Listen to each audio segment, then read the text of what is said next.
खाना बनता है इतना स्वादिष्ट, भुइयाँ बाबा का खीर जो बनता है इतना स्वादिष्ट होता है। मिट्टी एक अपना सुगंध, उसमें सोंध अग्नि से जब मिट्टी का ताप से मिलन होता है तो उससे एक अलग ही सोंध खुशबू आती है उस खाने में। और सबसे बड़ी बात कि उसमें जो आप भोजन पकाते हैं वो भोजन पकता है, रियली में पकता है, ना कि टूट जाता है, क्रैक हो जाता है जैसा कि आज हम प्रेशर कुकर में कर रहे हैं। वो पकता नहीं है, वो टूट के क्रैक हो जाता है।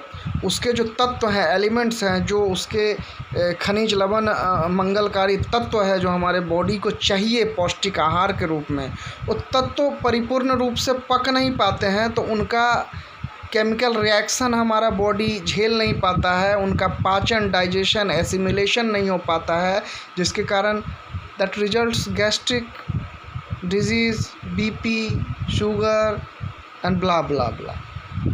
तो क्रैक हो जाता है। आज के डेट में हम कितने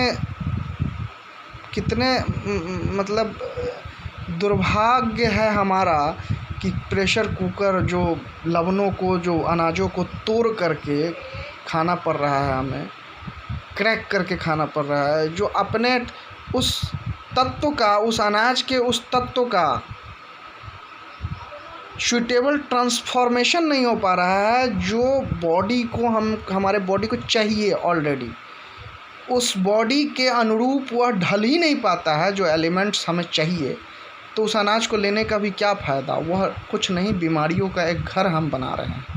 मिट्टी के बर्तन में अगर आप भोजन पकाओ तो रियली में वो पकता है और उसकी खुशबू भी निखर कर के आती है। मिट्टी की सोंध खुशबू तो आती ही है अग्नि से मिल कर के, लेकिन उस अनाज का जब तत्व ट्रांसफॉर्म होता है, रियल ट्रांसफॉर्मेशन होता है, उसका अनुकूलता आती है, तब उसकी एक खुशबू और सुपाच्य होता है। कोई बीमारी नहीं होती उससे। बहुत सारी चीज़ें हैं। घर के आसपास लोग नारियल का पेड़, शरीफा का पेड़, आंवला का पेड़, आम का पेड़, मैंगो, आपको सब्जी बागान में करेला, परवल, भिंडी, कुंदरी कच्चा खा जाते थे तो पाचन शक्ति बढ़ती थी।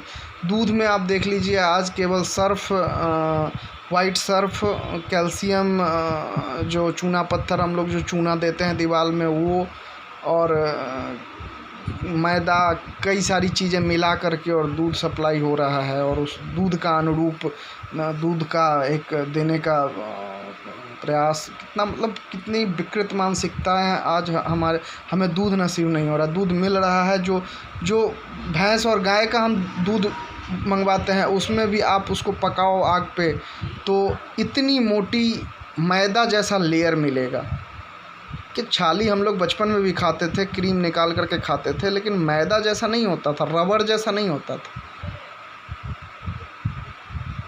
हमने खाया है, शरीफा खाया, आंवला खाया, अपने रियल फॉर्म में, नेचुरल फॉर्म में लिया है, छाली लिया है, मलाई लिया है, घी घाट के दलघटना से दूध से घी निकाल के हमारी नानी और माता देती थी। तो वो सारे दिन हमने देखे हैं, इसलिए आज हमें लग रहा है कि कहीं ना कहीं आज के इस भयावह महामारी के दौर में और शारीरिक पीड़ाओं, शारीरिक जो व्यसन का शिकार और ये जो बीमारी का हम एक उस कर्ज को चुका रहे हैं जो हमने पहले नहीं चुकाया, जो हमने ऋषि मुनि की चीज़ों को छोड़ दिया, हमने उन सब चीज़ों का त्याग कर दिया जो हम पाए थे, जो हम फॉलो किए थे, हमने वो सारी चीज़ें खाया था और आज हमें बहुत कष्ट हो रहा है। अगर नहीं खाते तो आज हमें लगता कि हम दूसरे अलग ही दुनिया में हमने अपना जीवन शुरुआत किया और हमें मिला ही नहीं वो चीज़ें। वो होती क्या है, वो उसकी कमी ही नहीं खलती। आज बीमारी हो गई, ठीक है, बीमारी चल रही है, कोई दिक्कत नहीं है, ये तो होना ही है और होता ही है, तो क्या दिक्कत है। लाखों लोग कैंसर से पीड़ित है, करोड़ों लोग कैंसर से पीड़ित है, एड्स से पीड़ित है करोड़ों लोग, तो क्या अरबों लोग, क्या दिक्कत है।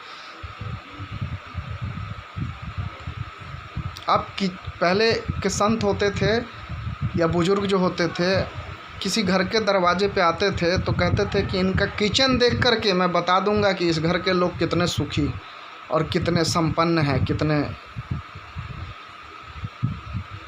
कितने ये निरोग है। किचन का मुआयना करके बता देते थे कि किचन में कौन कौन सी चीज़ें हैं। अगर कुछ चीज़ें उन्हें नहीं मिलती थी तो वो बता देते थे कि इस घर का मनुष्य निरोग नहीं हो सकता।